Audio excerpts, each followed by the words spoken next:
Well, I got the whole old assembly off.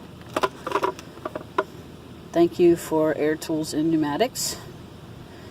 And that's where those 4 bolts went. 1, 2, 3, 4. They were fun to get off, but I got them. And then I took the air chisel and I pried this off. And for my next trick, I need to get this spline and universal joints out.